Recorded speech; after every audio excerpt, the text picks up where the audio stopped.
Good evening. We have such a nice audience. I wonder why. All right, a roll call, David, please. Elders. Here. Cooper. Here. Ferguson. Here. Pauly. Is not here. Janelli. Is absent as well. Johnston. Here. Correct. Here. Molinaro. Here. Petrofessa. Present. Robinson. Here. All right, we're ready to go. Our first thing, on the agenda this evening is recognitions. Our Mayor Mountain is here to present the Danbury Education Foundation Classroom Excellence Grants Awards. I'm going to turn it over to Mayor Mountain. Sure. Thank you. Thank you, Chairman Alberts. We appreciate everybody being here, and just to give you a quick background of what the Education Foundation is, it's a 501c3 organization that raises money for activities within the Danbury public school system. Generally, it's used for a couple of areas: teacher training, curriculum development, technology, and classroom management initiatives that are done by our staff. Every fall, there's a letter that goes out to staff saying we've got money, and put together a proposal. The proposal is sent in by about November, December. Our foundation board meets and we vet through them and then pick out the ones that we can afford. So this year we have $11,000 worth of grants that we're going to be handing out. First and foremost, Joe, here's a check for $11,000. So take that before we. Yeah, I'll take it. Dr. And what I'd like to do is call each person. I think there's a couple folks that aren't here, but that's okay. Call each person up, and if they can just spend maybe give us like a 30-second explanation of what their project is for the year and how they're going to use the money. I think the board would be interested as well as I would. All the money you see here has been raised, frankly, through a golf tournament that I run. We raise about $30,000 to $50,000 a year in that, as well as year-round fundraising that I do specifically for the schools. So with that, I'm going to start the largest grant for $3,500, so we'll save that for last. The smallest one is $1,500. We have several of those. And this one is called Teaching Life, Liberty, and the Pursuit of Happiness. And it's a continuation of a grant from last year between two staff members at Stanley Rupp and Easton Avenue Schools. So Jamie Pendelphi and Megan Gill, we have a grant here for you for $1,500. If you can just explain a little bit what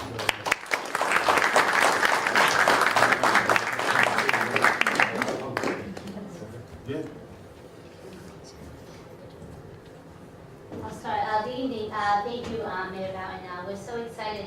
We started this last year. We had such a success within our building community project that this year we wanted to come back and we wanted to go a little bit, broaden our horizons a little bit with our students. And Jamie, you want to tell us about that? So this year when we had our meeting in August, the mayor focused on the veterans in our community. And with the success we had last year with focusing on community, and we saw how deep the kids got. I mean, we had the head nurse of the hospital come to talk, the chief of police, so many different people. This year we wanted to focus on the veterans in our community, and we wanted the kids to understand what the veterans really give to our community, our nation as a whole, and give that gratitude back. And being a veteran might be hard for kids to grasp. It's not very concrete. So besides visiting veterans, writing to them, which includes our curriculum, sending them care packages, as the concrete symbol, we were going to visit the Statue of Liberty, what our veterans fight so much for, our freedom. That's a good trip. Yeah. I'm available. We're very excited. We're really excited to go, and we're hoping it will be just as successful as last year. And just thank you to the mayor for letting us do this again. Thank you. Good job. Thank Congratulations.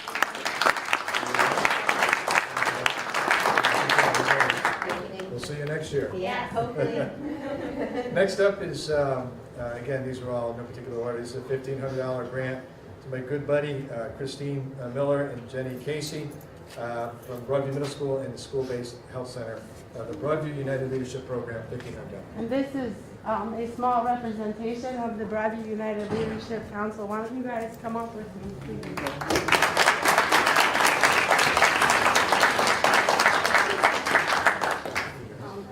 Broadview United Leadership Council, come right in here, come on, we can move the chair, I'll squeeze in, is a program completely volunteer. It's sort of, my job at Broadview is to work with students with special needs.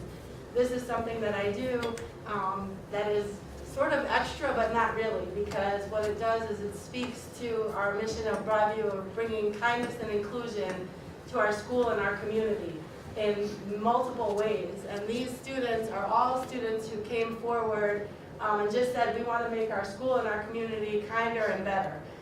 They serve weekly, we meet weekly to plan activities and to do different things to make our school kinder and more inclusive of all students.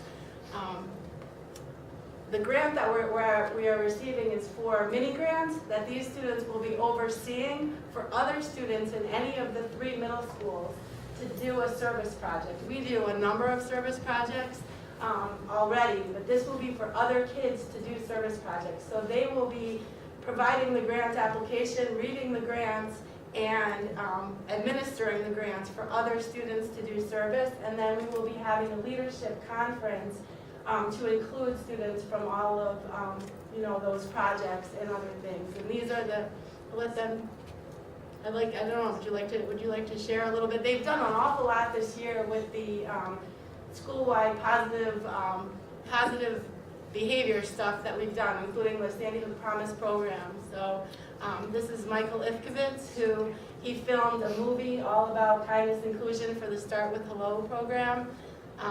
Maheen and Charlie and Declan, and who presented, at the elementary school that we spoke to.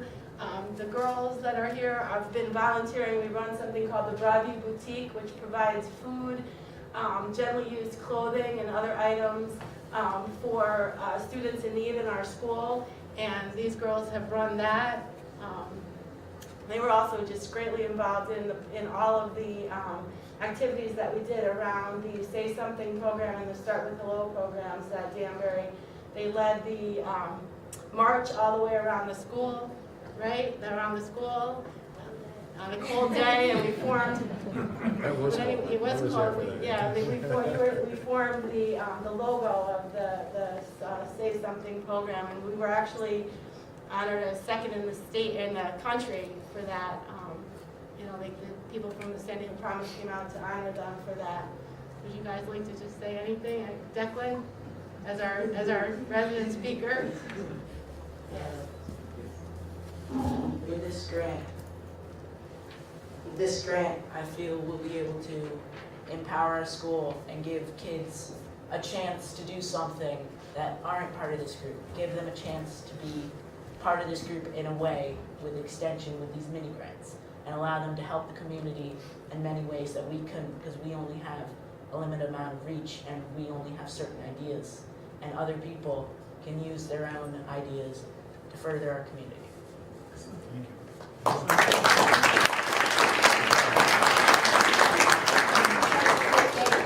Congratulations. Thank you.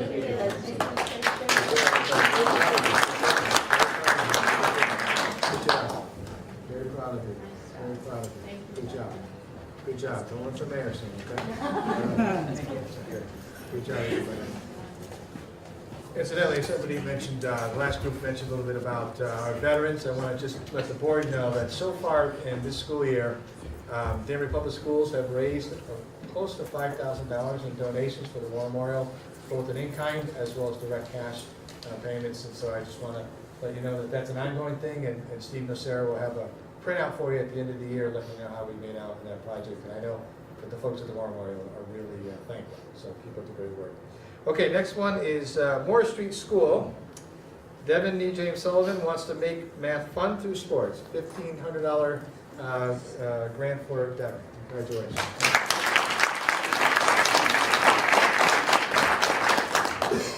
Hello, I'm used to speaking in front of third graders all day, so I'm a little, not nervous, but let's start from the icebreaker. Who likes sports? Okay, good. I started this thing in my room to make math fun through sports, a game I called Mathsketball, and it's a game where we just, we pretty much go over basic year math equations, explain how to do them, how you get the answer, the new Common Core and everything. But a way to make that fun is increase activity through engaging learning. A lot of kids these days, they learn through kinesthetic learning. I was always a kinesthetic learner. I always had trouble taking notes, and a great way for kids to remember things is, just kind of through physical activity, just making it fun. Something they'll remember, not just a year from now, maybe 20 years from now. My second grade teacher always gave us baseball cards, and it was something I still remember today.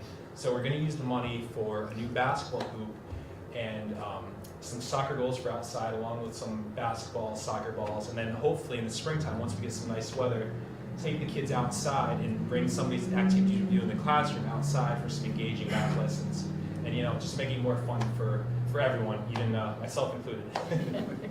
All right, so thank you so much, Mayor Bowman. Thank you, Danbury Education Foundation. Thank you so much.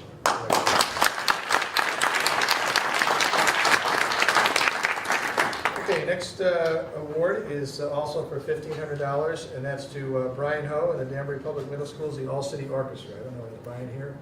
They have a concert. I think they have a concert. They had a dismissal yesterday. No problem, but we'll make sure that we get the grant over to them, and we appreciate it. Next one is to Phyllis Cohen, Marcy Kaminsky, and Keisha Smith, Great Plain Elementary School, Site-Based Science and Sustainable Gardening.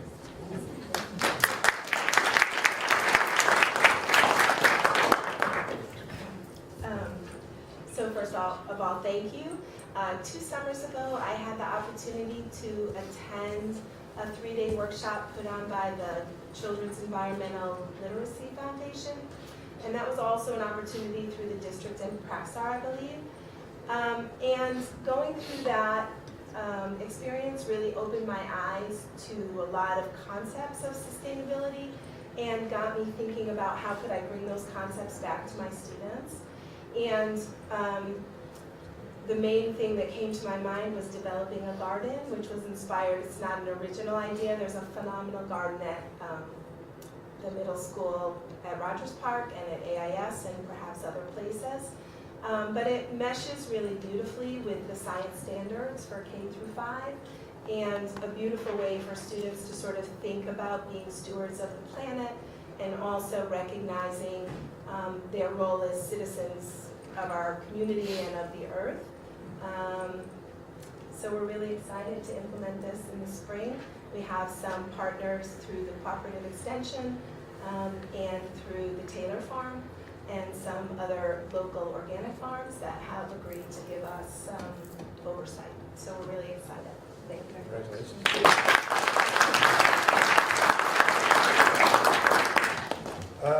Next one is to Haystown Avenue Schools, to Ashley Grenier and Stephanie Furman. It's for an interactive whiteboard, $3,500. There's a lot of gelatin there, I just want to let you know. So thank you. I feel like kind of a big deal to get that $3,500. So the main thing is that I have a class of 25 8-year-olds, 9-year-olds, and by having this interactive smart board, it will allow us to do more student-centered learning, which it's all about. We're a teacher's college school, and it involves a lot of turning and talking, interactive writing, where the students really, they take that agency for their learning. So having this will allow them to not, I actually have a student here tonight, and yeah, there he is. He'll tell you, it's really comical. Come on up here. You want to come on up?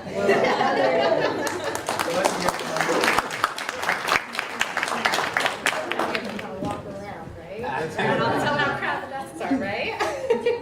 And we have a tripping hazard as well, so they always joke, they go, Ms. Grenier, when are we getting that cool whiteboard? Because, you know, we're always crowding around with 25 little bodies in there, but it will really allow them in all subject areas, whether it's math. And the great thing is we actually will be able to get Chromebooks where the students will be able to project their work onto the screen and analyze what each other's doing, the strategies. So it's just, we're so excited, and thank you very much. Thank you. Thank you as well. Ashley, I just want to tell you that this is her first year at Haystown, and the 2 other 3rd grade teachers already had an interactive whiteboard. So I said to Ashley, we're gonna get you one way or another. And so she wrote this grant, and it was amazing. And thank you so much for granting her the money. And now that we have equality among the third grade classes, which I think is really important. So thank you. Keep up the good work. And last but not least, each year we contribute, I think it's $2,500 to the combined hockey program.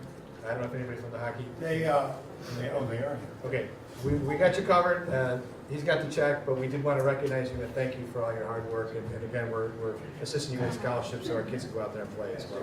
So stand up and be recognized.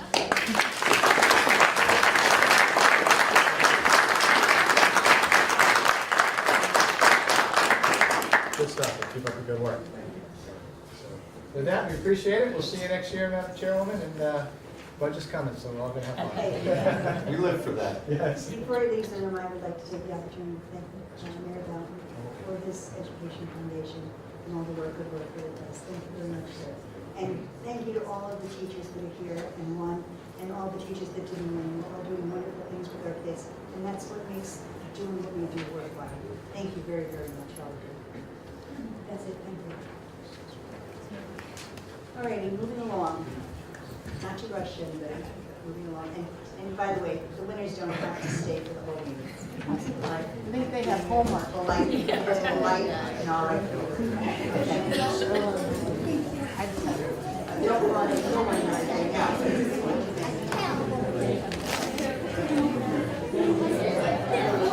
public participation.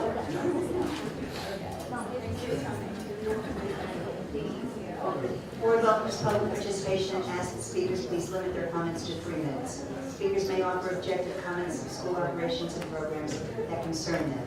The board will not permit any expression of personal complaints or defamatory comments about Board of Education personnel and students, nor against any person connected to the Danbury Public School System. Having said that, the only person left in the audience, you must be, let me guess, Tricia Robinson. And I've seen you once or twice before, so there you go. I have my phone, it's my timer. Yeah, that's your I want time. to make sure that I'm on Well, that's track. right, we have Michael. It has some notes on it as well, so That's good. it's a little bit helpful. So hello, I am Tricia Robinson. I believe yesterday I sent an email to the majority of you. It's a little bit of a copy for those of you who were on the board last year. I just wanted to add a couple things that I learned this year about the AIS application process, as well as I sat down with Dr. Natowski a couple times this year so far. This year I heard we had 900 applicants for 73 spots. That sounds like a lot of people who are trying to get into the school, and we asked why does everybody want to attend? There's a lot of great programs out there. I was really impressed with all the teachers who spoke tonight. There's clearly a lot of good things going on everywhere else. When the school was initiated 10 years ago, it was focused on Spanish, environmental studies, and international studies. And the principal interviewed every single teacher, and they all knew that by teaching Spanish, environmental studies, and international studies, well, not international studies, but Spanish and environmental studies, which is our garden, it would take time away from the classroom. But that time away from the classroom would be well worth it in order to create the experiences that will allow the kids to actually learn more in school and remember more from year to year. As you heard the gentleman speak about math, making math fun, and how he remembered stuff when he was in second grade. So that's a little bit why some people are applying to the school. The school has been in place, this is our 10th year. The AIS policy was written by several experts, including Dr. Glass, with a lot of opportunities to create school system policies and what has worked well across the nation. The policy was approved 2 years ago, and what I'm trying to still understand is, with the policy in place, which included the sibling preference, what new data has come across the board that decided that the policy was unfair, and we needed to make this change. I looked at our AIS mission statement. I'm not going to read all of it to you. You're welcome to go on our website.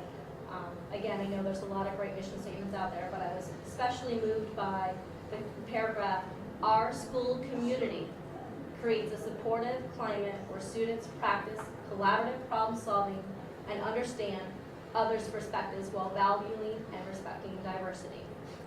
part of this whole learning process is sitting at the dinner table and talking to your parents, talking to your siblings about what you learned at school that day. And I really believe by eliminating this policy of allowing students to stay together in the elementary school. Now you can hear me. I do believe that you will create a disservice to these families by not allowing the students to share life experiences. I know 2 years ago there were several families that were majorly disruptive when we decided to eliminate the secondary education program at Mill Ridge. Obviously, we have an overcrowding situation. We needed more space for our junior high school students. Again, there was a real reason why we disrupted those families, moved people to other schools, including King Street, which is my district, which expanded 4th and 5th grade. I understand the board has a lot of very difficult decisions to make, but I really hope that we make things data-based so that we understand the impact that it will have on the future of all Danbury residents. Most people don't even understand what this means. This year, my math, there was a 6% chance of getting into kindergarten. And with sibling preference eliminated, you would make it a 4% chance, or a 4% chance or 6% chance. So thank you for your time, I appreciate it. Thank you very much. Alrighty.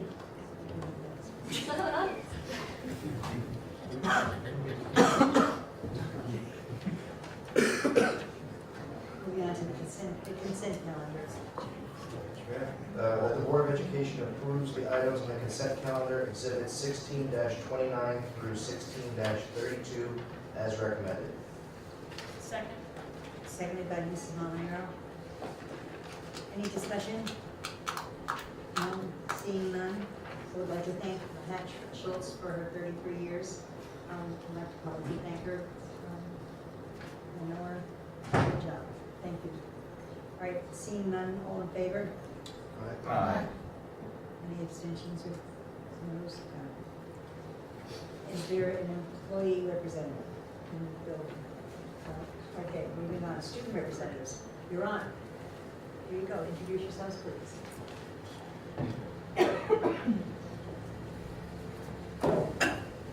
I'm Renee Cunningham, and I'm the BOG treasurer of Danbury High School. I'm Lizzie Newbold, and I'm the senior class treasurer at school. On Monday was freshman orientation for DHS. At 5 o'clock, your leadership students brought incoming freshmen and their families on a tour of the high school. And from 6 through to 8, Mr. Donovan presented, he addressed parents and students about what to expect for the upcoming school year. On February 12th was the height of the Start Below program. It was actually my community change project with your leadership. It was a huge success with almost all of the your leadership students going to the different elementary schools throughout Danbury to facilitate lunchtime games and conversation starters and kind of reiterate the purpose of the program. It was really exciting and a good experience. It was great. So we covered every school, Yeah. Um, And the sophomore state walking stance was How many attended? Just curious. at Start Below. No, the dance. Oh, it was canceled? Yeah. So nobody attended. Yeah, we always have a hard time with I it. didn't hear that part. We use Gotta make it microphones say and then you we all- still have to speak up, okay? We're overruled. The robotics team will be attending regionals next week in Worcester, Massachusetts.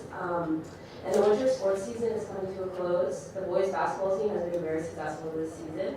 Their record is 17-2 and are placed first in FCX. Actually, their last game is tonight instead of 7, and I'm hoping that they're going to win.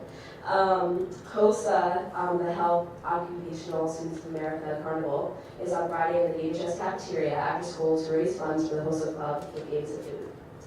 Tonight there is the all-city band choir concert at the high school at 10 o'clock. Thank you, is that it? Yeah, Okay, I see. Okay. thank you. You're welcome. Lexi? Hi. So today I did have a statewide student advisory council meeting, and I met with my colleagues from around the state. And so as I mentioned, what we've really been working on in the past few weeks, our focus is largely on extracurricular equity.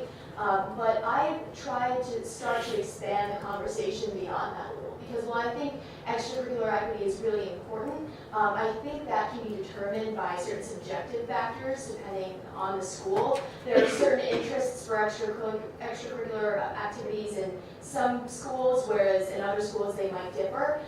So now we're starting to focus a lot on the state funding plan to schools across Connecticut.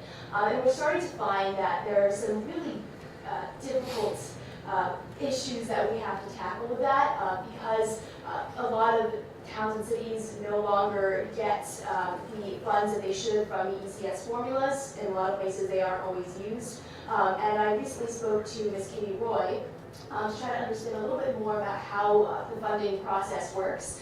And right now, there's really no clear end in sight to solving the funding problem because it's very political. There's a lot of that involved. And we're finding it's very difficult to make our way around that. And on top of that, we also have cases that are being taken up in the courts right now. But the interesting thing is, I think the one thing we might be able to do, we have parents and a lot of faculty members and administrators advocating for this kind of problem. But the one thing we really don't have is the student voice. We don't really have that involved. And during the short time I've been able to work on educational policy this year, I found that the student voice can actually play a pretty big role in making some changes. And it's wonderful because a lot of our state administrators actually do like to pay attention to us when we come in and we talk. So we're going to try to keep that in mind here going forward. What we want to do right now is create student advocacy groups for this kind of problem because this is very widespread. A lot of districts are getting more money than they should be getting, whereas there are lots of districts that are getting far less. And that is hugely problematic, especially for a district like Danbury that's doing very well with what we have, but at the same time, we deserve a lot more, especially because our population is growing by 14%, which is different from the general trend across the state. So what I'm more or less going to try to propose to my colleagues is creating those student advocacy groups, getting involved in this issue, and then also I think we should try our best to mobilize on a local level. I know Ms. Roy is coming to speak on March 10th, and there will be people hearing what she has to say and seeing the same presentation she gave me yesterday over Google Docs. And I think that if we can get the student voice here, and we can get people to fight for this, and say that we're not going to allow the state to keep underfunding us this severely, we might be able to go somewhere with this. But I think all of this is going to depend on how much momentum we gain from the voice locally and across the state. And so I hope that will go well, and we will keep fighting for this, and I'll let you know. I'll keep you updated on our progress. That meeting we're talking about was March 10th. March 10th. The high school students may want to think about attending. There is a day on the hill for Danbury, and it might be something you might want to become involved in and worthwhile. If you'd like to have a group come to that meeting that evening, I think you'll find it pretty interesting about the disparity that Alexis talked about regarding particularly Danbury and how it's impacted us. So it'll be a great meeting. Thank you. Thank you, guys. Thank you. Thank you very, very much. All right, moving on.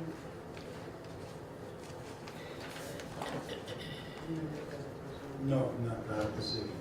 Okay, so action items. Moving right along. Okay.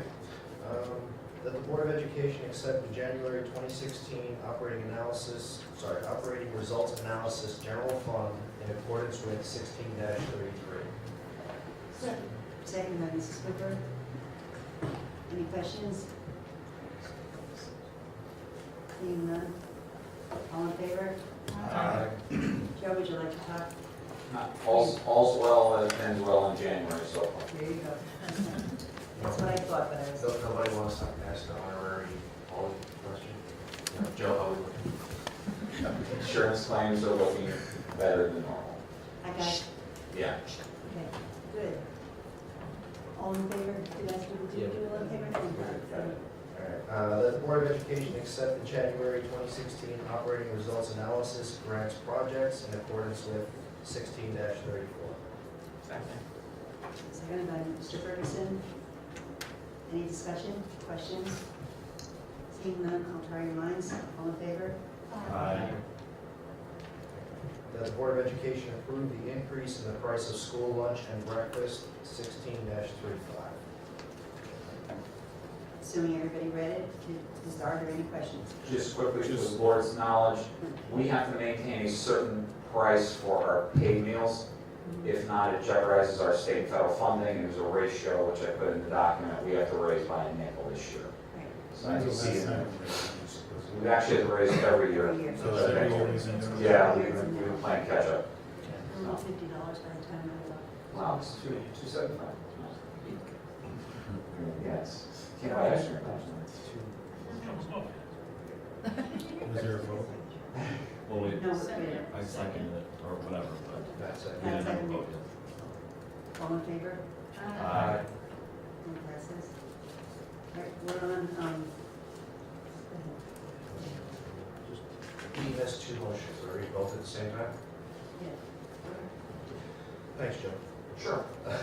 That the Board of Education authorizes the Superintendent of Schools to submit Form ED 099 to the Connecticut State Department of Education stating that the board will participate in Section 3 of Connecticut General Statute, Section 10-215F, 16-36.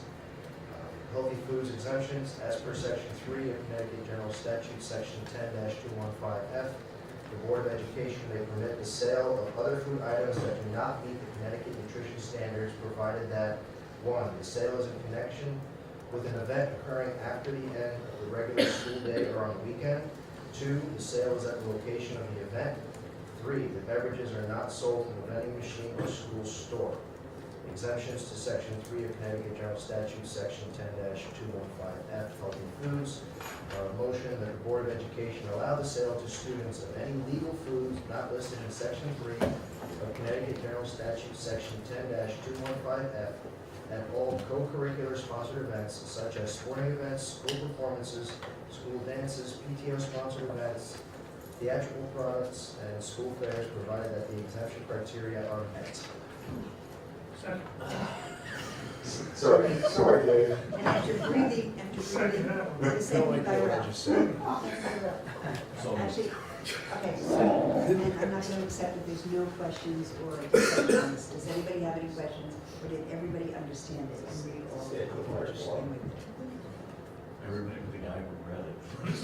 Yeah, I have no idea what I just said, so You know, talk amongst yourselves. This allows to get the reimbursement. Correct. And allows the concessions on Saturdays. 6 cents reimbursement. Well, when you read it, it's self-explanatory, actually, when you read it.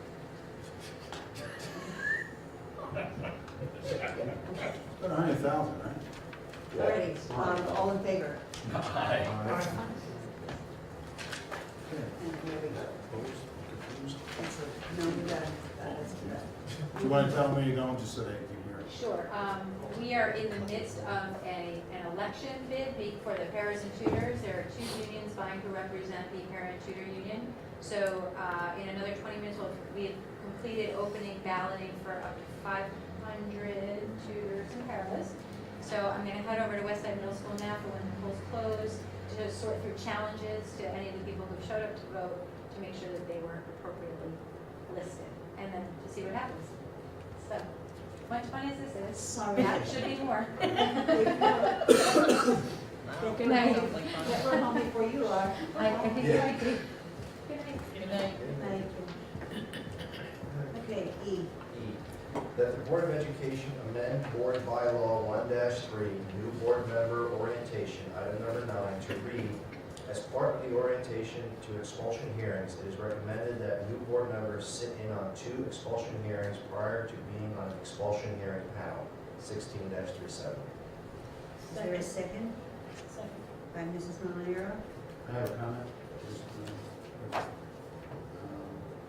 As you know, Debbie is leaving, going to Newtown. Dr. Grayson and Kelly Troopers, her replacement, will co-facilitate the expulsions for us. I've asked that, the board members have asked me as well, and we've talked, we're going to have our school attorney come and talk about the hearings. I think the time is right because we have to do the individuals, and we're going to discuss the process, so we're going to try to work for that. And I believe Debbie's, she just left, Debbie's last day is the middle of December. Yeah. So And I think they've been attending, shadowing, at least I thought at the last meeting, just viewing the process. Is there someone here? Yeah, there was. Dr. Grace. Then they both? They both. Okay, good. And thank you, Mr. Kraft, for finding this out. Yes. I just want to ask a question concerning this revision of why at this particular time that we think it's more appropriate to have 2 versus 3. I don't know if you can, I know you pay attention. No, I can't hear you. I'm so sorry, I'm speaking into the microphone. We don't have the help, there aren't enough of us to go around. There aren't enough people that are available in the afternoons and early evenings on a regular basis. So it's the same people that are doing it over and over again. So in order to open it up to the new people, instead of them having to attend 3, because we're not doing them like we used to a couple of years ago, where we were doing 2 and 3 a week, all right? We're doing them once a month or, every so often. That this helps expedite the whole thing and make it move along faster. I understand that too, but again, when you ran for the board, okay, we knew that we were doing this culture board. We have 11 members on the board. At some point, someone should be able, I totally agree. I don't think the same people should always do an expulsion here. But also, if you elect the official, like position, you got to give up some time to do an expulsion here. I'm just not comfortable with what I have seen so far, to let it be 2 versus 3. Because we have different people at each one of the hearings that's conducted the hearing, and they're conducted different. That's just my take on it. Sure. Yes. But go ahead. No. Nobody. Yes, there she is. I think it's a great idea to have someone come in and do like a little, like South Side of the Boy, do a little tutorial on it. I mean, I've been here 3 years and I'm still a little rusty, and thankfully we don't have that many to do, which is great. I still think 3 is a good number to have people observe, because each one is kind of different situation. That's my opinion, but I think it's great that we're gonna have someone come in and have a little tutorial on how to conduct ourselves, myself included. I mean, I did one and I was, we did that one, I was kind of new to keep writing this stuff down and how it went. It was kind of, haphazard, but I think 3 would definitely, I think we should stick with 3, in my opinion. Anyone else have a comment? Michael? Well, first, I was kind of thinking the same thing, Gladys, but sometimes she asked that question. But the way it's worded, it is recommended, what does that mean? So I guess you could almost keep it as 3, and if we have an attendance issue, you could go to someone who's only sat on 2 and say, okay, do you mind taking on this one even though you haven't done 3, because it's recommended that you do 3, it's not required. It's not, it doesn't say we're not changing it to it is required as new board members. I'm going to ask a question, if it's all right, and I don't mean to embarrass anybody, but Fred, you sat on the board after attending 2, I believe, is that correct? Yes, I did. And you felt, because it was actually Fred that brought it to us, that our bylaw said 3. How did you feel? Would you have felt more comfortable with you? I mean, my problem was when I read it, I just saw there was a discrepancy between what we were doing and what was in the bylaws. That was my problem. I mean, I really have no problem with sitting and observing 3, sitting and observing more or less. I think it's very important that we have some sort of orientation to, instruct new members and the board in general on an annual basis, so that people are on top of what's going on. Because sometimes, I mean, I can only imagine maybe we're doing 2, 3 a week, so a lot of people are, keeping up with everything. And then there might be other times where months go by or a year goes by and there are no expulsions. So I think it's important that, I have no problem leaving it as it is at 3 observations. No, and to be honest with you, there's never been a year without them. But we used to, and Kathleen and Gladys and I can all attest to it. We were doing them every week. Every week was at least one, if not two. And there was a limited number of people available at different times. You know, so that was the other reason for it. Yes, Kath? I just think it's a great idea to have, our legal team in and talk with the entire board, only because the laws change so often that we need to keep abreast of what our big mouths, at these meetings, sometimes they can get us into trouble. So I think it's a great idea, and I think it should be an annual thing if it's possible. Right. It will be part of our self-evaluation too. Yes. Yes. Yes. Yes. And to Michael's point, thanks, to Michael's point about the recommended instead of required language, I noticed that that's what's going to go away. Does the current language recommend or require 3? Do you know what the current bylaws are? Fred does.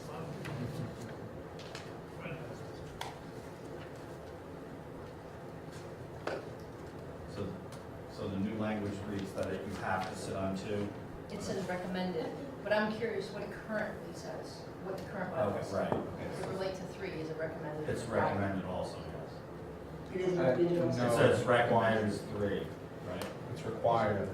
So the current bylaw, for clarity, states, Current bylaw states, as part of the orientation to expulsion hearings, board member will be required to sit in on 3 expulsion hearings prior to being on an expulsion hearing panel.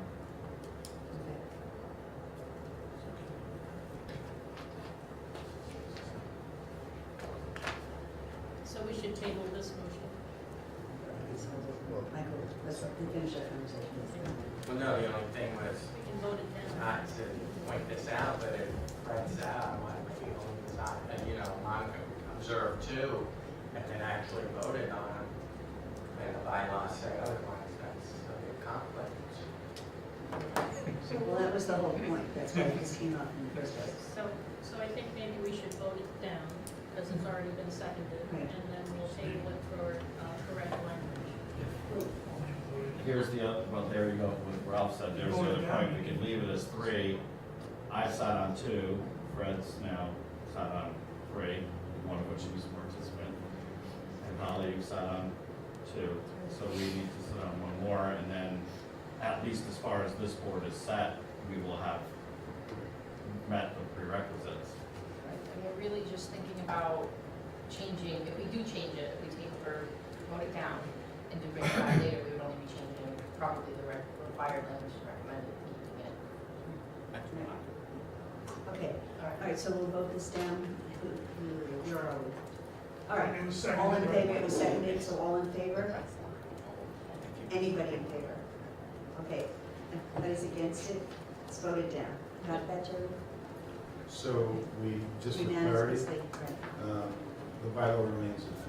And the rest stays the same. I just wanna make a statement in this, many districts, even the smaller ones, our typical practice is if we have an expulsion, we don't have an attorney present. Unless unless the parents bring an attorney for representation, right? And they're your advocate, that's what they say. Or special ed. Or special ed. What districts tend to do, particularly the large ones, they have hearing officers, and I don't suggest that. That's where they have this hearing officer, they come in, hearing officer, dispute resolution, reads the policy, makes a recommendation to the board as a whole, and then the board either accepts it or denies it. I don't think we would have, but you could consider, particularly the number of a lack of expulsions that we've had, to have the attorney, not at Tom Mooney's rate, but they have other attorneys that can come in that can actually run the process for consistency. I see you shaking no, but It's you comes need, up all the time. well, no, let me explain for a minute, then you can deny it. This person's only job is to do process. They are not your advocate. They are there to make sure that both sides are represented well and due process covered, and they deliver the same message. Because what's happening, I'm getting from Debbie, who's leaving, that when we run the meetings, you all run it differently. And it's inconsistent, and it's not, doesn't add value to our process. Unless you want to select one of you, and I don't suggest that, to be the hearing officer all the time, or two of them, consistency. That's what that attorney will bring to you for us if you were to decide to do that. You might want to think about that, that's all. Sorry. No, it's actually Holly that was up first, I think. And just, I don't know how many other districts do it different ways, but I know in some districts, there's a consistency in the part of whether or not the student violated the policy, or has violated a policy, and is therefore, it's the violation part of the phase, There's two parts. not the sentencing, so to speak, or There's the, two parts. right. Guilty, Guilty, and then what we're and gonna, then, what the punishment will be, and I know that some districts, have a consistency in the guilty, not guilty part of it, where it's always the same person, whether it be the superintendent or hearing officer, and then it's up to a small group of board members or hearing officers to decide next phase being the recommendation of the, director of student services or whatever, to decide what the punishment will be. But in my mind, from a legal perspective, having that first part be consistent is, I mean, it's just a suggestion that if you might not need a hearing officer for the whole thing. Sometimes in some districts, the superintendent will be the one to sit with, and the kid will admit to guilt, and you get past that stage and you have a written statement, and then it goes to an unbiased board for the second part. So it's just a suggestion, and I don't know how other districts do it, but I've seen it. it's a two-part process, you have a term for it. My orientation is that attorney sits and runs the first part, determine guilt or innocence. That's one part. Michael's guilty or not guilty. If he's guilty, then we have phase two. At phase two, you sit down, review the portion that was violated. You bring the person in with the family, and then they get to present the mitigating circumstances. And then they leave, and then the board, that's between the board, decides what the punishment's going to be. That's the way the process generally runs. Sal? Excuse me, Kathy, before you say that, Rob's next. Yeah, I mean, I just think the problem, having done a bunch, I think the problem is that it was never, you observe the three, but you're observing it live and everyone does it a different way. And I think that we've never had a tutorial, at least in the 3 years I've been here, never had a tutorial on how to do it. It's observe, and then the form that you fill out, it's not like, okay, secretary, I mean, whoever reads this, whoever reads that, it's kind of just like a form and we're figuring it out as we go. And even people who've been on the board for a while have trouble with it.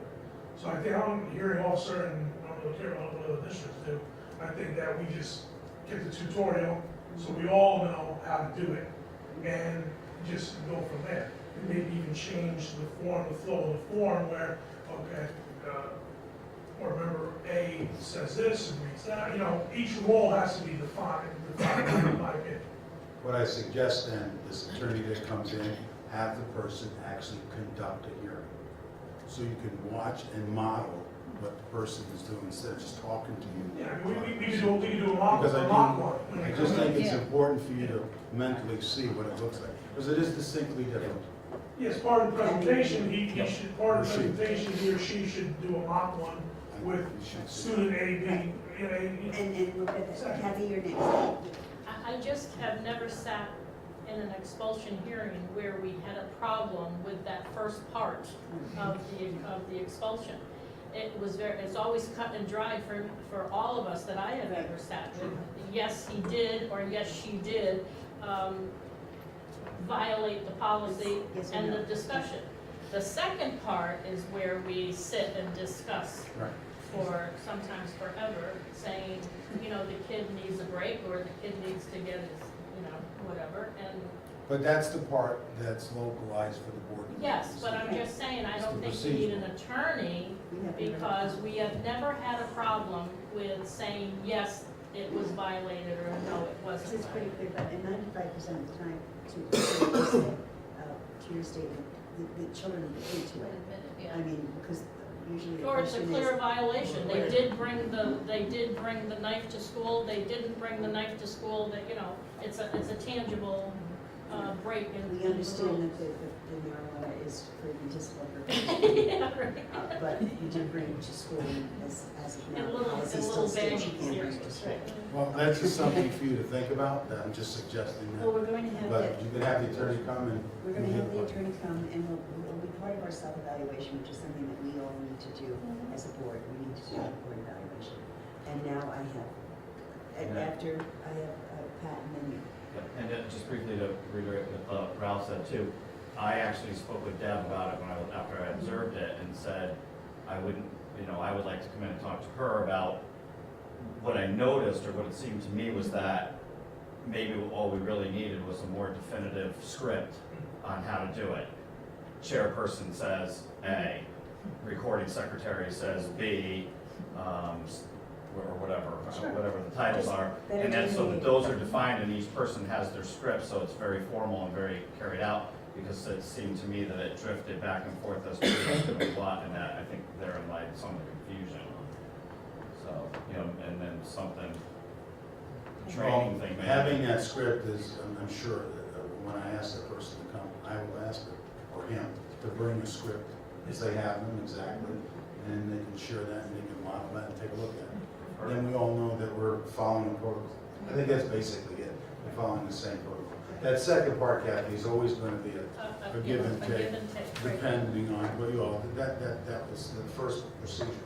Okay, we'll work with getting someone here. I'm going to be very quick.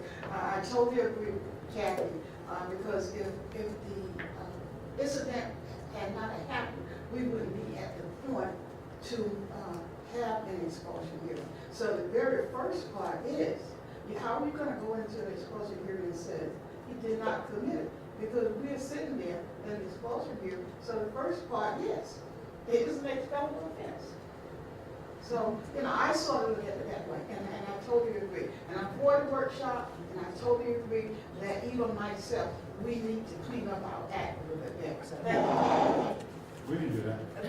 David? Yeah, as I'm listening to everything, I sat through the 3 years back and went through that whole process. I think if we had, just from keeping it simple, if we had an annual review of the process and we had it structured, then I think you could move to adjust it down to 2 observations because you have a process to follow.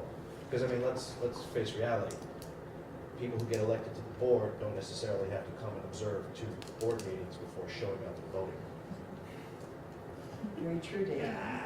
I know it's not apples to apples, but It's similar. I think with a structured process that has an annual review, then I think you can reduce it to 2 observations.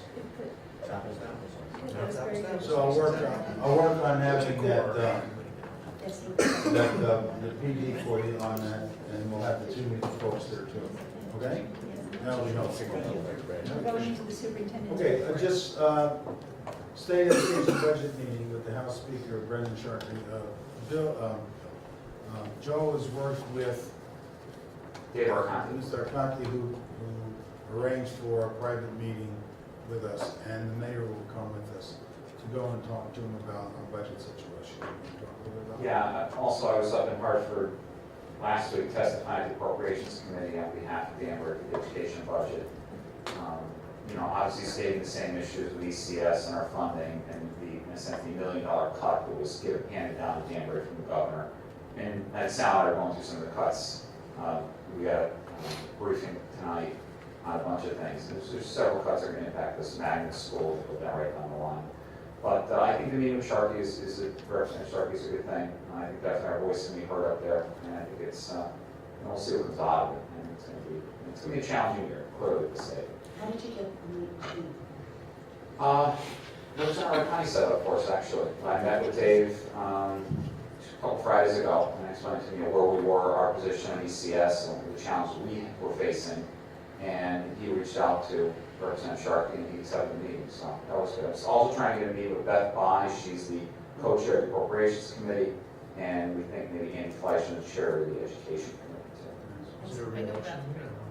Now, just so you know, he's in charge of the Moore Commission, which is a municipal operation reduction regional. And he's very interested on how to save state money. Right? I mean, that's his focus. He's been writing districts. He's been behind the calendar consolidation. He's behind, and we're trying to present to him, you know, what those efficiencies look like and how. I didn't want to bring it to you. I have a 26-page document that Tom Mooney's firm put together on our mandates, just to show him, you know, if he wants to really save money, the mandates that we're requiring. So we're going to go up there, and we're trying to speak as one voice. That's why the mayor's coming up there. Now, the mayor's there that day. I guess that's his day on the hill, per se, but he'll meet us with Sharpie's office, and we'll try to advocate together. This just came out today, the governor's budget. Danbury loses $998,330 on the revised budget that was going to be in Alliance. ECS money. That is gone. That's a reduction of 3.15%. In addition to that, this is what's disturbing to me, and y'all need to think about that because you sit on this board, that the appropriation for charter schools was $112.7 million, and for next year is $112.7 million with no change. But there is, my understanding, 2 charters that are pending to be approved, and one of them that they're applying for is for Danbury. And just so you realize that. What's disconcerting for this, when the governor proposed his biannual budget last year, the agreement was that he would not be taking money away from the general pool. The way charter schools work is a general pool. That 112 gets cut out, goes to the charters. The rest of the money comes to the school district. In our case, it's our ECS money, $28 million. We don't have to give up any of that, but there's less from the pot that is being cut from.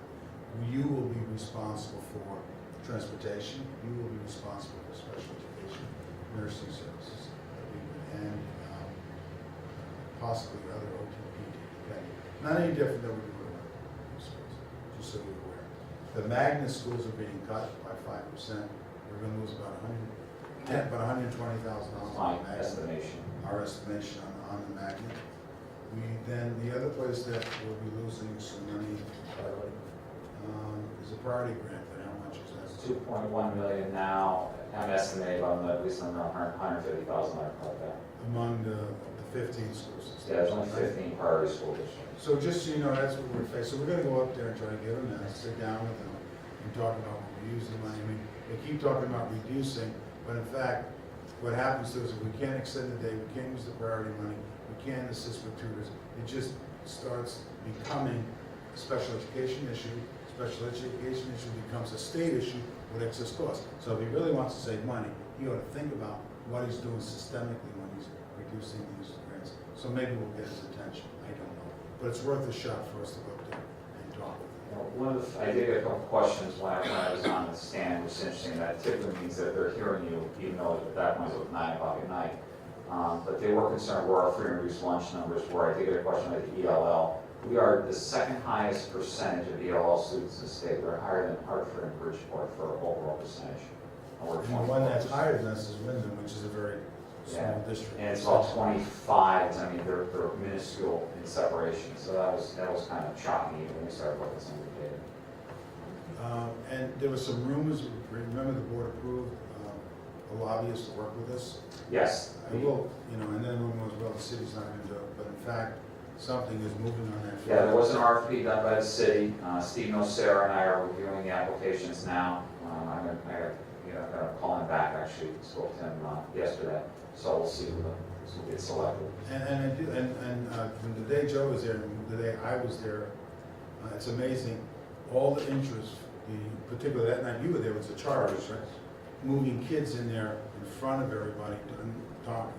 And really, the student voice has made a difference. Lexi didn't mention it, but they've been talking to them about the graduation program, and they've actually made some amendments to it based on the students that the committee's been talking to. So, I think it's a good idea. If the kids want to become active themselves, it's not inappropriate. But the more we get up there and talk, I think the better we're going to be. So we'll see if it makes a difference. That $900,000 is big time for us.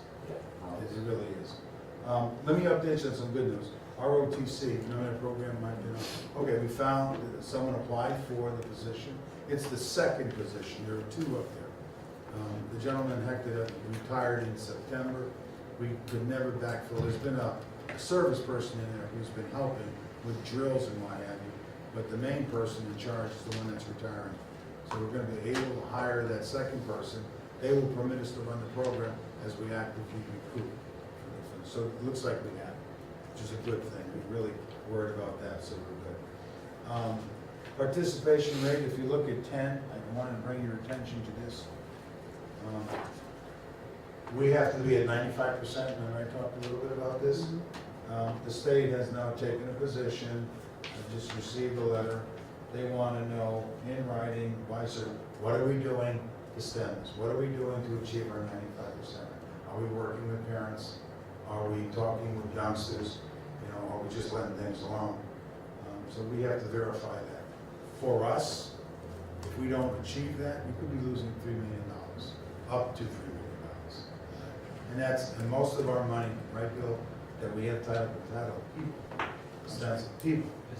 It's people that in the title. Now, I'm not saying it's going to happen, but the feds wanted to already penalize us financially. The state did say, look, we think it's inappropriate, went through their gyrations and came up with this model. So you're going to be hearing from us. We're sending, schools are going to try to send things out to parents, try to dispel rumors. And as I said to you before, if a kid wants out, we're not going to suspend it. We're not going to blame them. But we need to get our rates up. Primarily, our problem was not at the elementary school. It was at one particular middle school and high school. That's what killed us. Is that fair? So what are like in the buildings that were the problem? What are the building administrators getting anything else like the parents, or can they, or like explain to them that, hey, it's $3 million? Well, we tried to be careful with that, but there was a letter that went home talking about funds, but more about the purpose of the testing. And then, if not, if we don't reach our numbers, there could be some negative impacts financially, without threatening everybody. Right, I mean, if it's appropriate to outline the actual financial impact, because the people who are opting out don't care about the purpose of the test. So They don't realize it. yeah, I'm just saying, they don't realize that there's a dollar amount, which, at the end of the day could revert back to the. Yeah, it will. Right. So that's what I'm saying, because I didn't know that, I didn't know that, I wouldn't have known that. Well, they didn't really promote that last year, Ralph. It wasn't until that whole opt-out thing happened that the Fed said, hey, wait a minute. If you continue to do this, you're going to lose. We were all shocked by that, quite frankly. But the letter now does say that there's financial loss that's going out. And the high school sending, the purpose of SAT, why it's beneficial, they're also talking about the money loss.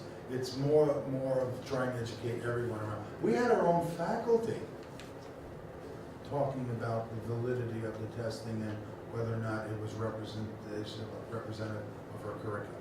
We teach that curriculum, so the test is not inappropriate for us, and the kids are exposed. Yes, it's new, we all know that, but it's not something that we don't test for. So we try to work with our faculty as well. So what I'm saying, these letters, talking about the funding, anything we do with outreach with parents, they want evidence of every school, not just the schools that didn't hit the 95, because the way they want to penalize us is not by school, it's by district. Yeah, because friends of mine were like, oh, I'm not going to have, I'm like, whoa, hold on a minute. There's financial there is an impact, on it as a whole. And you're like, oh, okay. Well, do we want to raise awareness primarily in the ones that seem to have the high school? They want evidence. They want evidence. They want evidence that what is the district doing? K-12. So we've collected from every school the evidence. Everyone's have sent the letters home, but some schools have run special nights, special meetings, and we're putting that together into a portfolio, and we're submitting it to the state, saying this is what we're doing, and then hopefully we meet the 95%. That was my question along the lines was if we know it's the high school and Westside Middle School or something like that, and they have something, does it behoove us to have representatives from our group here to go there and discuss financial impact of that? No. I think, here's my problem. I think banging people over the head about the money creates another problem. I think we tell them, this is an assessment, this is a fair assessment, and in fact, as Ralph said, if we don't meet our criteria, we will lose financial resources and positions and help to your student. I mean, we said that in the letter.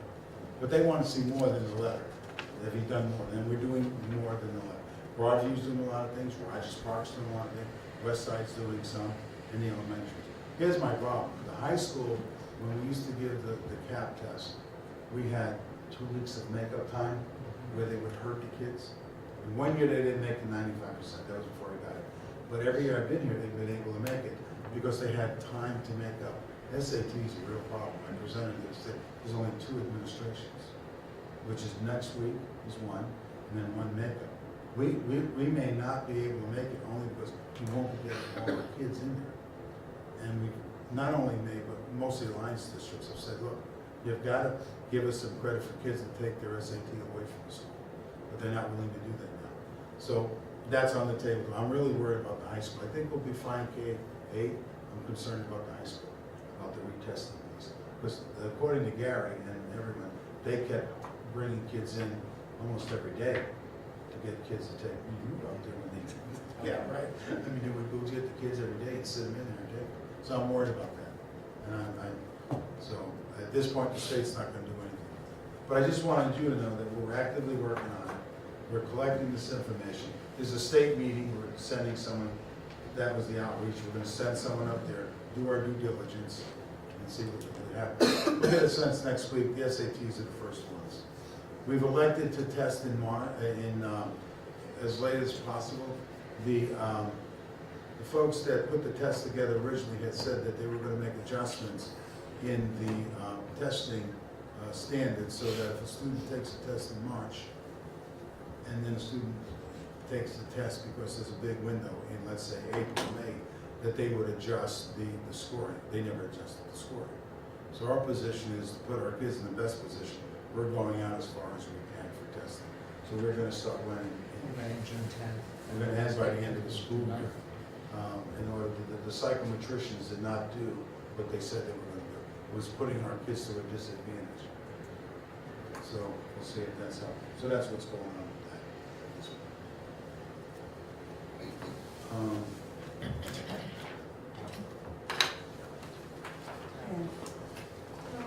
Madam Chairperson? Yes. To Dr. Sanders. Why has Danbury been picked to start a charter school? Well, they have been asking for, Bill, I know I talked with him 3 years, 3 or 4 years, he has been coming and looking at Danbury. Because Danbury, what I'm told, is the only city, large city, that doesn't have a charter. And so, we're right for a charter apparently. 2 groups that are looking. There was a group that's been in from New York, right? Northeast Academy. Supported by the Buck Foundation. And then Mr. Maloney's group himself has been as part of the strategic goals to have a charter school, but they have not been granted a charter. So that's been on the docket.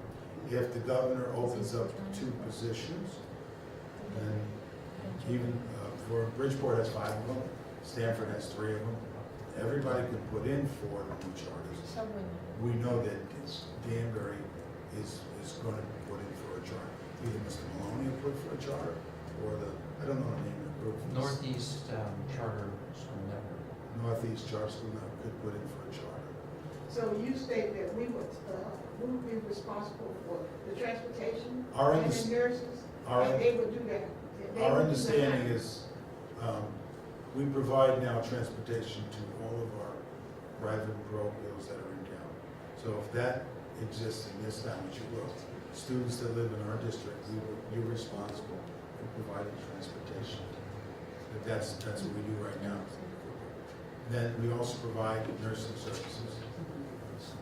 I'd have to check. We also provide special education services where appropriate. So I'm not going down this road trying to collect as much information as I can about what we're obliged to give them. At this point, that's my understanding. And I understand that, it can either be middle school or high school students, or We can- elementary school. It could be pre-K-12. Okay. The only difference, I think, Gladys, if they take public funds, then their enrollment structure for admittance has to be open. If it was a private organization, then they can run it highly selective if they wish.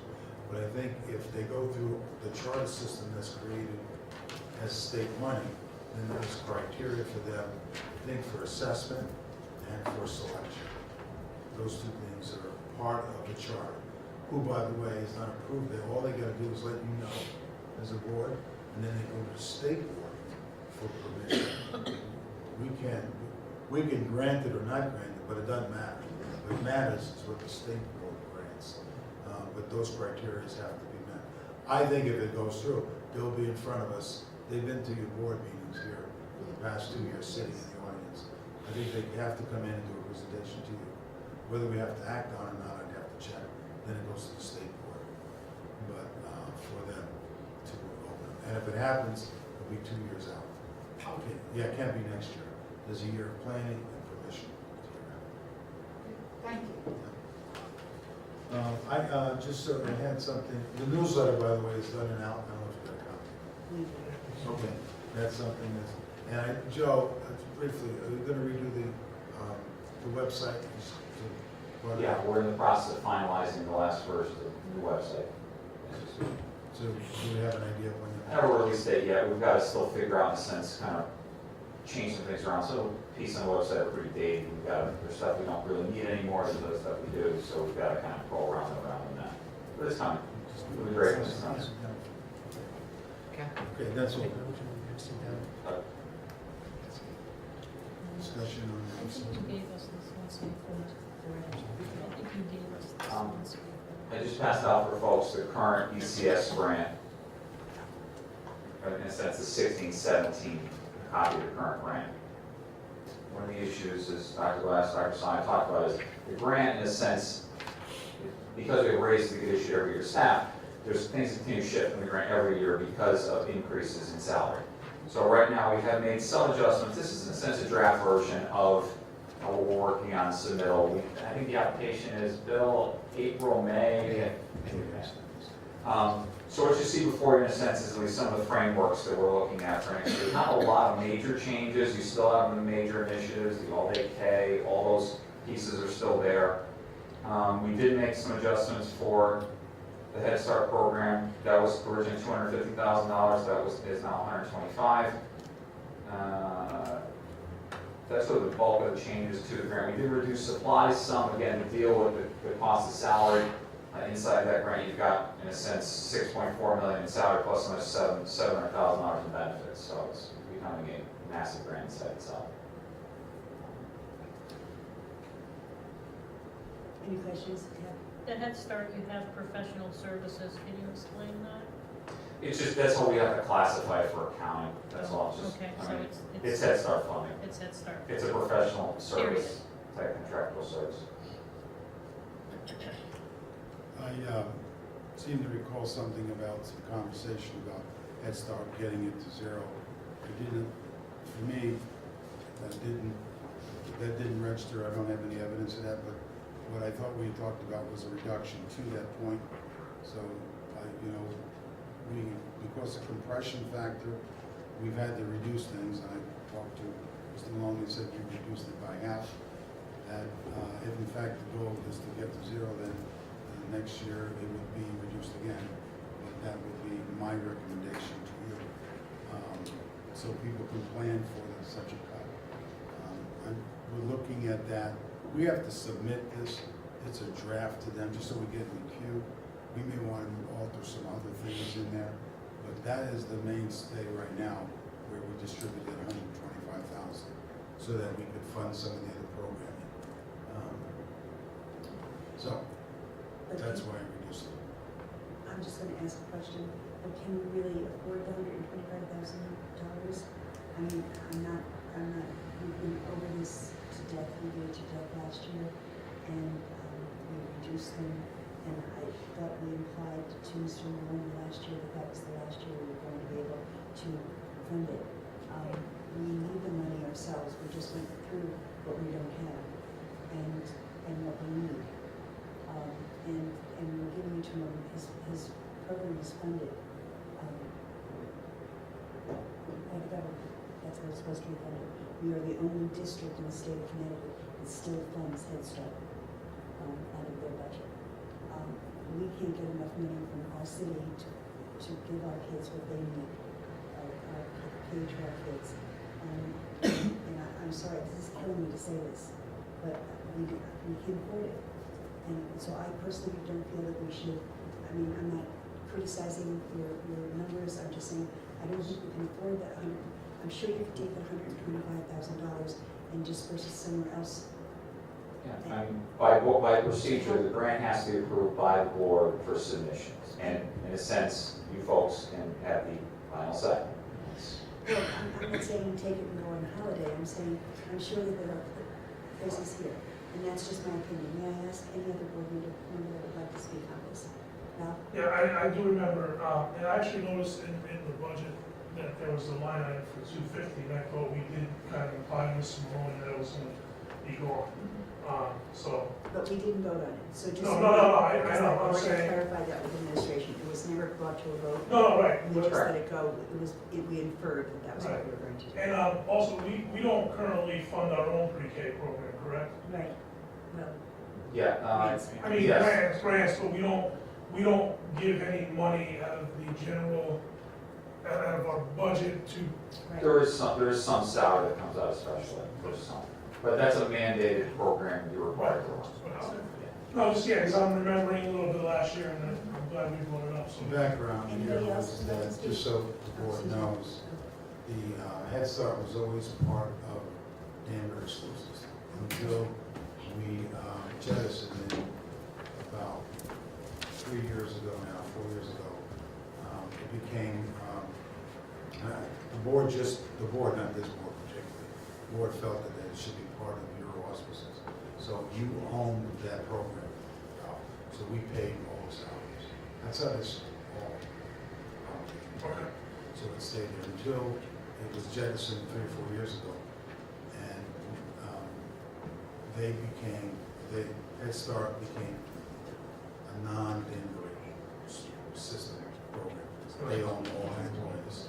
So that reduced our costs because of the personnel issues. But that's how it happened. And then we started reducing it as we first reduced it, and then when we got permission to put an alliance grant, we moved it into the alliance grant that first year, with the idea we would reduce it back to where it was originally, which was $250. That's how we got to $250. So that's the background. Can we use it for other things? Yeah, because the compression factor is about $320,000. My rationale simply is I had to cut other things. I felt cutting it in half this year and saying to them, which I already did, that in my view, the 125, and then it would be cut again down to 0. That's been, I think, the intent was why you see the reduction. But as Joe says, I can't submit this, we can't submit it without your approval. Who's up there? Part of my question was already answered, but in terms of what implications cutting our contribution to Head Start program, what would that have on the program itself? Do we have any idea?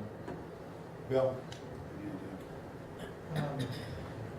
It's a hard one to answer because in one. By the way, just so you know, the SBAC boilerplate letter that we talked about is coming around. That's the middle school sample, so where it says fill in the blank, just because all 3 principals sent the same letter, we just personalized it. And it's also the charter school network booklet coming around as well. It's a slinky, one side down the other. One argument is that the pre-K kids this year are our kindergarten kids next year. So we shoot ourselves in the foot by taking something away. The other argument is that we are a K-12 school system, not a pre-K-12 school system. So when times are really tight, we need to look at the K-12 structure. With that said, We have repeatedly heard from Mr. Maloney and had presentations that have validated that the Danbury Head Start program is one of the best in the country. They routinely score very highly on that. So in that regard, it's helpful to us. And the other part of that is that there's something called NIAC, which is it's an organization for the education of young children. And there are NIAC standards. And Head Start and some other programs like that adhere to those standards. So there, if you look at a program of that quality versus kind of like a mom and pop, we're all living in the same neighborhood. We're all working except for me, so you drop your kids off in the morning and I take care of them during the day. And that doesn't necessarily have the same degree of quality or rigor that an accredited pre-K program would have. So it really is a kind of a mosaic, depends on where you go and what you get. So I can't answer it definitively. We have not done any studies on it to determine the impact of the Head Start kids versus all of our other kids. My hunch is kids grow so quickly and develop so differently so fast that whatever that study would show on, say in September, would be useless by December because they morph that much. Sorry, I know it's not really a specific answer, but it's a really challenging question to answer. Yeah, I do think in this case, as we do, if he has less money, he has to drop his program, go out and get other funds to run the programs. That I don't know, because we don't organize the program. But I seem to recall in the past when we were looking at this is what we were told, that it would impact staffing and possibly the number of seats that things have. No, just to the really Fred's point, I could get the number wrong because I don't have any of that in front of me, but I believe last year we said Head Start was a $3.5 million program. About 400,000 came from our contribution to them, bringing it to 3.1, which we then cut that. So then it's about, what if it's 3.5, about 3.2, 3.3. 3.3 right now is independent on their own. So it's a cut, but it's really not that substantial. And the city also donates to it. Yeah, additional Is that to correct? this. City But there is- 200,000. Well, there was money that, Joe, you could explain that, remember when we transmitted that money, just so the board knows? Which money? The money was, There's money that comes out of our ECS grant, our city funds, that is transfer over to Head Start. It was approximately, I think, about 211. It's in the low twos. Money's been there for time more, it's 15, 20 years, I guess, that money's been going over to Head Start. And that's still inside the city's budget. It was as of last budget cycle. Matter of fact, it's actually in your budget line, which is kind of interesting. So the city's still contributing to Head Start. Plus, they do a brand new building. The city did provide that. So they're standing their own. Pat? So I wanted to ask from the other standpoint, do we have to Eileen's point before too, we're short on money. If that money wasn't going there, do we have a place where it was desperately needed? Where would that, were we to pull that money from there, where would we likely put that money? well, you heard, we were reduced in those other grants. Right. We would. That money can go Oh, there? absolutely. I mean, the motive of the board has always been, not that we didn't want to support Head Start, is that can you use the money to K-12 help our students? The answer is yes, we would use that. Especially in light, that's why I brought it up. In light of, but it was never take it away and not use it and let's cut the budget. It was, how can you help our kids K-12? Pre-K, never able to fend for themselves. So the answer, yes, we have the need for it in there, just by the fact of the 320,000 of the compression factor. Because most of the people, most of your grant is tied up with people and their increases. So we would use. So in light of the huge burden that we're taking down, and as Michael pointed out, the rather percentage-wise small hit that's going to actually provide to that program, I have to think that, looking at it from that other side, it seems like that we can better use the funds elsewhere. Real quick. I don't want to sit through another hour and a half talking about Head Start like you went on last year. I thought there was an agreement, and if I'm wrong, correct me. The goal was that we're going to phase Head Start out of our budget. Okay?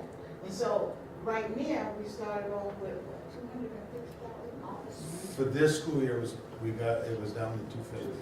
So the goal is, and I know that we're going to run into some difficulty with using money, but I also look at, these are our children that's going to be coming into our system, yes. And if the goal was to eventually phase it out to zero, let's do that. And, you know, again, everybody see things in a different way. I really don't feel like sitting here going over this for another hour or so talking about Head Start. And we know that Mr. Malone can get anything that he wants. But, We and do, then but I'm some. not So saying. let's be, you know, let's move this along. Well, I just want to say the way that I remembered our last meeting about this reduction in funds last year, was that we were going to reduce, as Gladys said, reduce him to zero. But we never told him, in other words, we kicked the can down the road for this year, because we said if there was an opportunity, we would certainly put that back in the budget.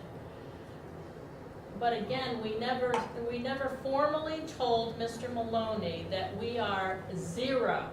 We said that we were just going to reduce his program accordingly. So I think we have reduced it to $125,000 for this year, and then next year, we have to tell him formally, nothing, absolutely nothing. I mean, I feel like you take the rug out from under them when they're not prepared to fund that kind of shortfall. And $125,000 to Head Start, it means, you know, staffing, that's what it means. Okay.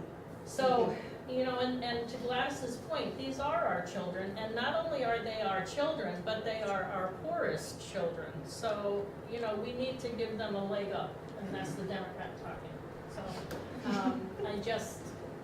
I just feel like we needn't pull the rug out this year, but we need to tell him formally, absolutely, that next year will be a zero. And we did not do that. Heard and noted. Thank you. Did we ever formally tell him that he was going to be reduced from the beginning a few years ago? Is there any letter, actual documentation, a formal thing that said that he's going to be reduced then? No, but Because I think it was all kind of discussion, but you know, we also had discussion in committee meetings and in board meeting last year, where we also said that it's the intention next year to break to zero. So. And that next year would be this year right now. This So, so when I saw $125,000 We were all to be, surprised. I was very surprised. And I believe if we all were honest about it, we were all very surprised, because it just never was formalized. There were conversations that went on between Mr. Maloney and the superintendent who was born, and everybody in the world, except for obviously us right here, knew that zero was this year. And we knew, and I'm not being cavalier, because I'm not cavalier about it, we all know that. We're not being cavalier with, he'll find the money. He will find the money. It's $125,000 for Jim Maloney is nothing to find. I mean, he'll find it. And again, we are the only district in the state of Connecticut that still funds it. So he's signing, I mean, it's a big relief that we do anything for him at all. And I would like to know how we can change this, Joe, sound procedurally right now if we want to bring it to a vote and get it done, and then it's done. No. It's not up for a vote, it's up for It's not up for discussion. vote. It's I up for put it on discussion. because I've been hearing, and I wanted you to see what's before us, not create a conflict. All right, So so I'm then- hearing, there's a consensus here. I just need to get a consensus, you know, that what you're thinking, and then we'll Okay, figure let's it do out. it. Let's That's run what the I'm- table I'm looking at. go, David. Just David, go. And I agree with Mrs. Cooper, I don't want to belabor this for an hour, but just two things. To Fred's point, what does a cut mean? He came before us last year and made his position about what cuts would do. I made an intention to follow what was going on with the program. They added seats to their program. They added programs within the program. So the cut had zero effect to what he came before us and said it would do.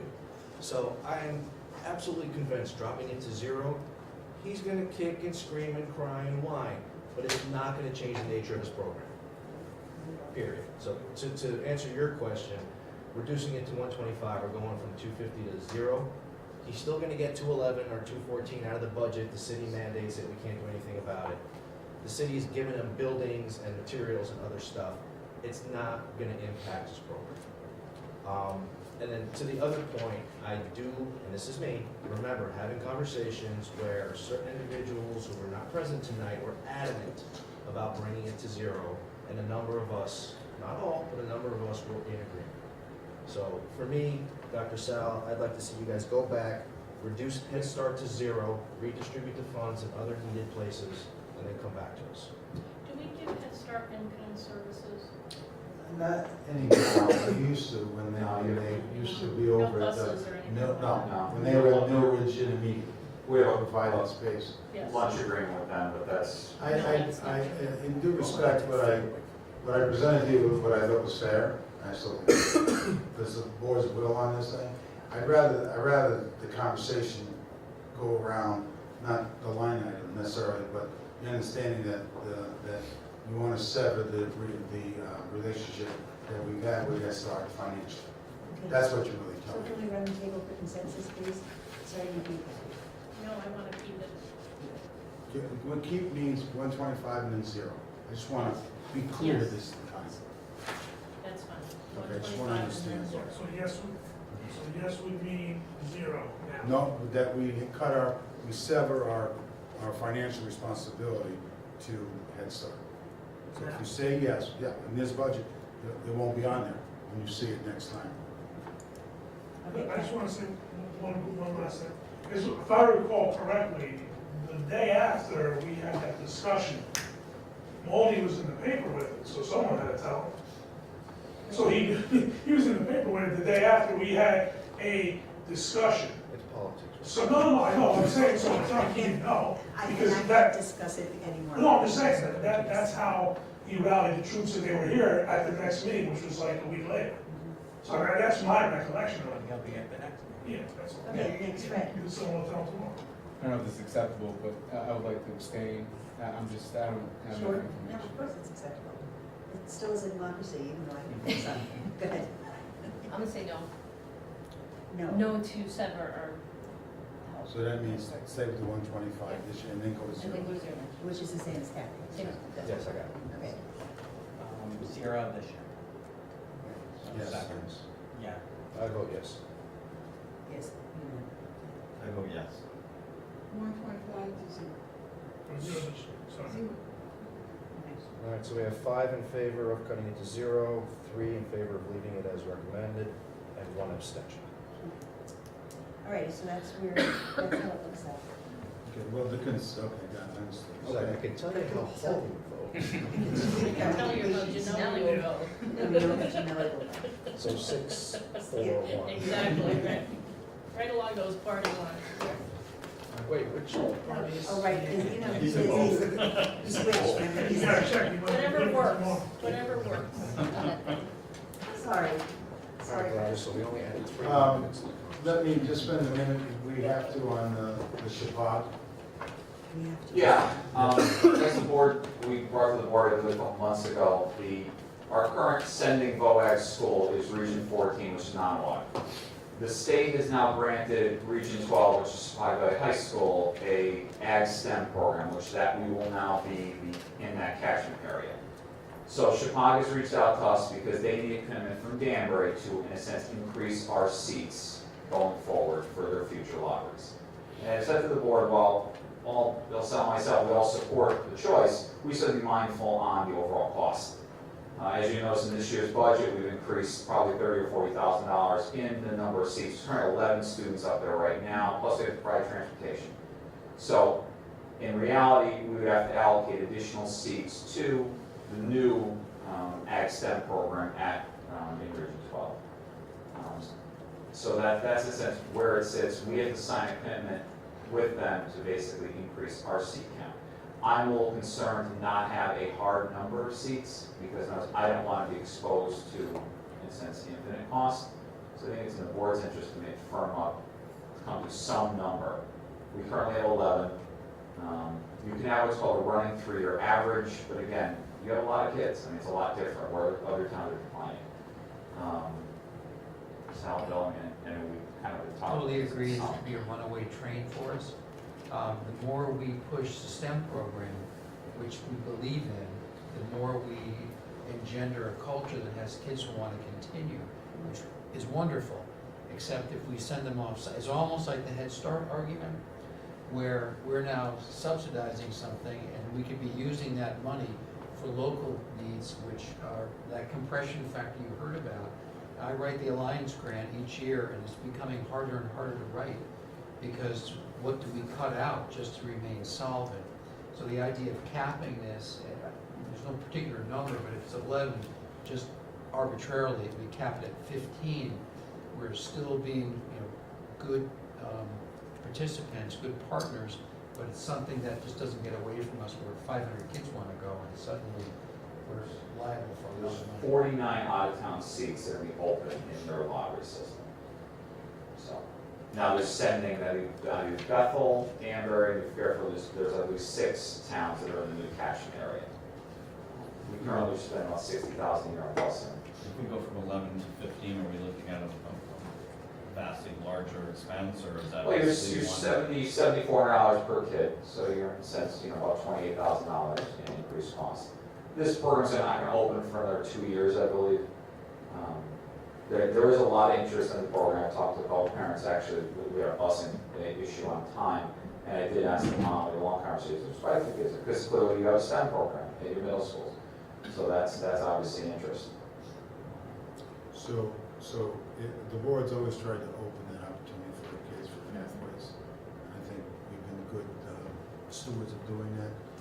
But I do think, right now we're going to be losing money in our magnet school. As you can see that, we could be losing resources for the charter. So to set a number would be helpful so we can budget.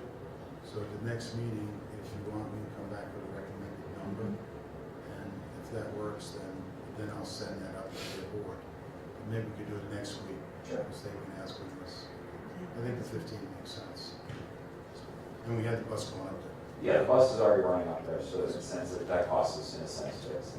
Well, that was sort of what I was asking. Yeah. We wouldn't have to put on an additional bus for No. 15 and. Right now, we're running 2 vans, and I'm working with STA as part of our negotiations with them about getting 1 full-size bus, and after we should consolidate those. The cost is basically neutral, but it's a safer vehicle going up there, and it's a bigger vehicle, that sort of thing. Okay, the next thing I'm excited about, the high school reimagine project. There's been an application process through the transformation project at CAPS. There are 9 schools currently, high schools applying for 15 positions to do this.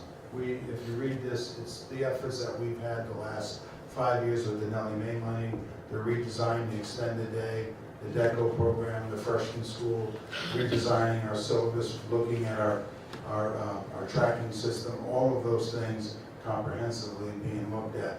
And what this would do is bring together all these high schools and have outside consultants work with us as we look at best practice at the high school and begin to make more of a structure change. We are also going through NEAS, and NEAS will be looking at many things that we're going to have to be looking at. What's our mission, what's our vision, how we're dealing with the achievement gap, how are we structuring for personalized learning. You're going to hear, and we'll talk more about personalized learning and blended learning and things that we're doing. And this all, if you take some time to look at it, is what we would like to participate in. Now, I don't know if we'll be selected, but we'll know. We did send the application up there. We have a little pool up there. We'll see what happens. But it's kind of exciting. That's all I have, Madam Chairman. Oh, thank you, Mr. Thank you, Dr. Oh, that's relevant, yes, that's relevant. All right, special board meeting is next Wednesday. The 2nd is on the transportation, guys, because everybody for some reason gets that we. We will have transportation and we're going to, hopefully by then I'll have a candidate for you, so we'll have personnel, we'll have an executive session. We've been interviewing for the middle school position. Okay. I think we'll be in a position, I believe, we've had the first run, we're having a second one, I believe, on Friday, correct? And if we make a choice there, then we're ready to come, we'll come next week. If not, they'll extend it out. But right now, that's what we would do. Excellent. Mark Walsh is coming from Transportation Advisory. Right. Yeah, next week. Does the board need any other information before Mark comes that would be helpful regarding transportation? I know we covered it that night. Yes. We did. If there's something there, Good if idea. there's something that you can think about, let us know. Because it's really better informed everybody is. Yeah, if I'll talk to Mark, if I can get at least a handout or something out ahead of the meeting. I think that might be helpful to give it to everyone and take a look at it. Right. There's also the 10th, that Thursday. We have to all be a part of this. It's getting kind of exciting. Thank you to everybody that's forwarding it. It's the 10th at Broadview, right? Is That's it forwarding it on Yeah, the Facebook. 10th at Broadview, 6:30. At 6:30 at Broadview, right? By the way, that night, what they're gonna try to do is actually formulate and have groups that wanna sign up to go up to Hartford, those that are gonna have a letter writing campaign, those that are gonna advocate with the city, together. So there's gonna be actually functional kinds of structures that we can do. We're also gonna present our budget, right? So it's gonna be a That's what I bifurcated thought, process. It'll be the thing with Katie Roy, she'll update her charts for us, and then that'll be done, and then we'll say this is the impact of what she talked about for our budget, and talk about our operational budget that we're presenting to the city. So we'll cover it that evening. Okay, so- It's sponsored by the PTO. All right, and there's a poster that we all have on our emails, if you can. Holly has forwarded them, I see them all over Facebook, so everybody keep forwarding on Facebook, so we get some activity. And what's not here is on the 3rd, is a very important day, is Reading Across America Day. And besides Pat and I, who else is reading? Morris second. There you go. Where are you reading? Morris Street. Oh, well, Morris Street. Be a busy place there. You crawling with board members. Oh, really exciting. Michael, did you say you were also? I will be, but I'm not signed up yet. Okay, let's get going. All right. I'm just reminding everybody, because for those that haven't done it, it's the best thing in the 14 years I've been on the Board of Education that I do. It not cost it best. What? Oh, when you get done, I had something. Go ahead. Sorry. I went to the freshman orientation You did. at high school, Good. and it was excellent. We went on a tour with a couple of seniors, brought my son, and they did, my son's going to high school next year, so, and they did a great job. Gary Picacho gave a great speech in the thing. Dan Down did an excellent job explaining everything. The staff was awesome, and the tour was terrific. The ROTC people were out in full force. A lot of interest, so a lot of people involved, and it was packed. So they really kind of pushed it together, because they normally do it, I think, on a Saturday previously, or in the summer, but because of the academy, and Dan explained that, and they really did a nice job. It came out great. Very, very exciting. Thank you. Anybody else have anything? Yes, I have one. Yes, I'm sorry.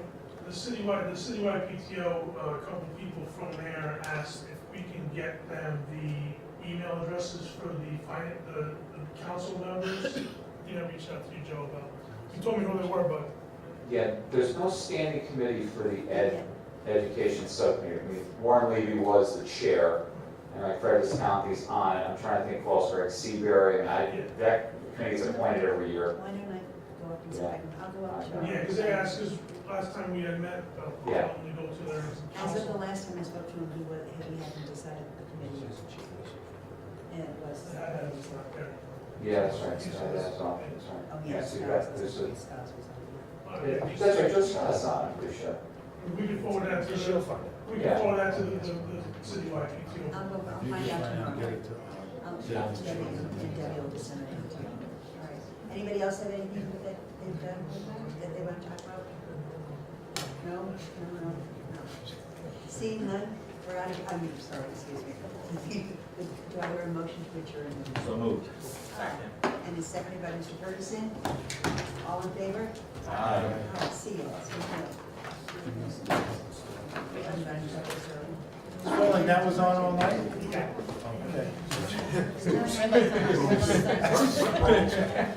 You were mic'd up, you know that?